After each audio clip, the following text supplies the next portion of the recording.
Hola, bienvenidos al canal La Inteligencia Espiritual. En este año 2025 hemos comenzado la temporada Andar como es digno, siempre con la intención de demostrar cómo la palabra de Dios me confronta para mi perfeccionamiento espiritual. Para este estudio he realizado una revisión sistemática sintetizando las evidencias disponibles en estudios primarios, Biblias en diferentes versiones, Biblias de estudio, diccionarios que me han permitido sintetizar y realizar los estudios bíblicos con la ayuda del Espíritu Santo, que hace clara la verdad de la revelación escrita. Estamos analizando la carta de Efesios para reflexionar sobre la instrucción que Pablo da de llevar una vida digna. El apóstol Pablo usa la frase andar como es digno en Efesios 4:1. La redacción de Nueva Versión Internacional dice vivir de una manera digna. En los 3 primeros capítulos de Efesios, Pablo anima a los creyentes con la gloriosa verdad de la gracia de Dios al escogerlos del mundo para que fueran santos y sin manchas delante de Él. Luego, en el capítulo 4, pasa a la aplicación práctica de la teología, exhortándoles a andar dignamente de su vocación y posición en Cristo. Yo pues, preso en el Señor, os ruego que andéis como es digno de la vocación con que fueron llamados, con toda humildad y mansedumbre, soportándose con paciencia los unos a los otros en amor, solícitos en guardar la unidad del Espíritu en el vínculo de la paz. Efesios 4, del 1 al 3.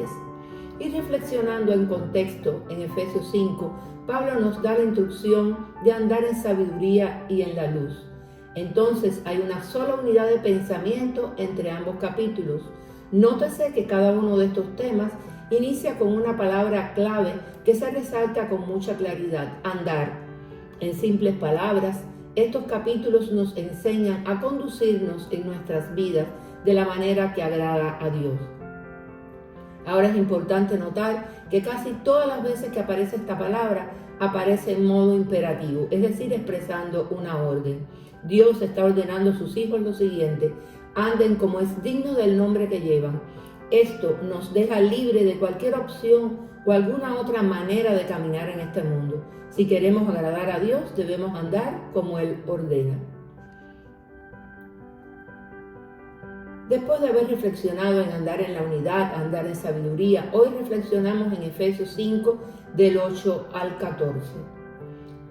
Porque antes eran tinieblas, pero ahora son luz en el Señor. Andad como hijos de la luz, porque el fruto de la luz consiste en toda bondad, justicia y verdad, examinando qué es lo que agrada al Señor, y no participen en las obras estériles de las tinieblas, sino más bien desenmascárenlas, porque es vergonzoso aún hablar de las cosas que ellos hacen en secreto, pero todas las cosas se hacen visibles cuando son expuestas por la luz, pues todo lo que se hace visible es luz. Por esta razón dice: despierta, tú que duermes, y levántate de entre los muertos, y te alumbrará Cristo. Efesios 5, del 5 al 14.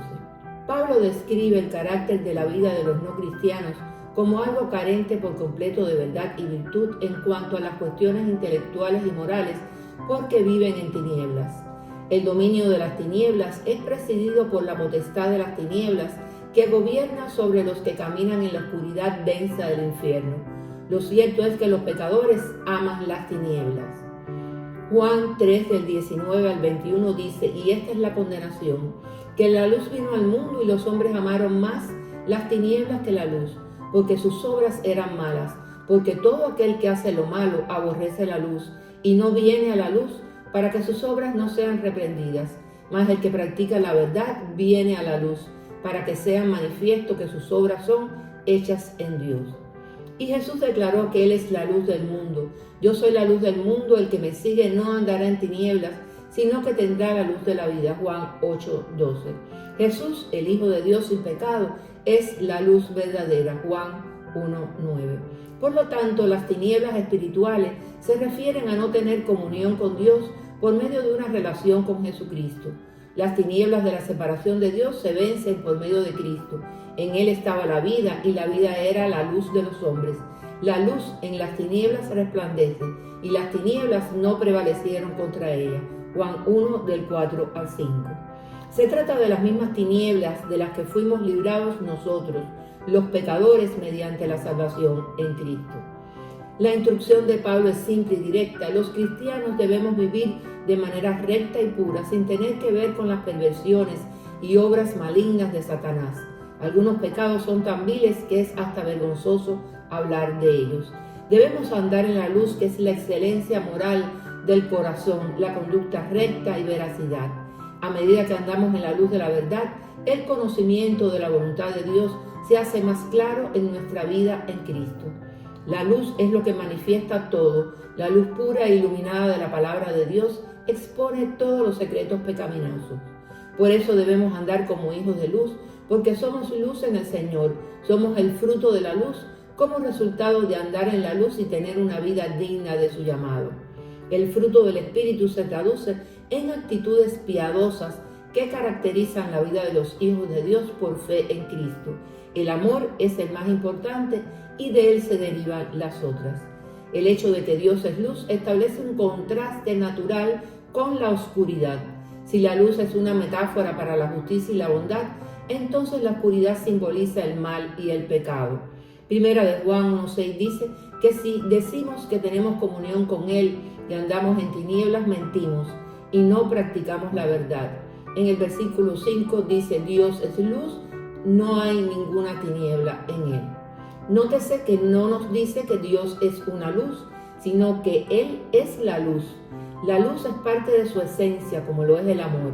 El mensaje es que Dios es sin reserva, completa y absolutamente santo, sin mezcla de pecado, sin contaminación de iniquidad y sin ningún indicio de injusticia. Aquellos que conocemos a Dios, que caminamos con Él, somos de la luz y caminamos en la luz. Somos hechos partícipes de la naturaleza divina de Dios, habiendo huido de la corrupción que hay en el mundo a causa de la concupiscencia. Dios es luz y también lo es su Hijo. Jesús dijo: yo soy la luz del mundo. El que me sigue no andará en tinieblas, sino que tendrá la luz de la vida. Andar, caminar es avanzar. Por lo tanto, podemos deducir de este versículo que los cristianos debemos crecer en santidad y madurar en la fe mientras seguimos a Jesús. Por esta razón nos dice: despierta tú que duermes, y levántate de entre los muertos, y te alumbrará Cristo. Por medio de esta cita de Isaías 61, Pablo extendió una invitación para salvación con el fin de que podamos ser transformados de hijos de las tinieblas a hijos de la luz santa de Dios.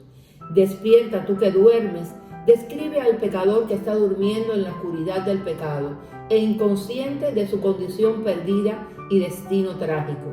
Levántate de los muertos es una invocación al arrepentimiento, un llamamiento para apartarnos de los caminos del pecado que nos llevan a la muerte. Como hijos de la luz, nuestras vidas deben exhibir el fruto de la luz, que consiste en toda bondad, justicia y verdad.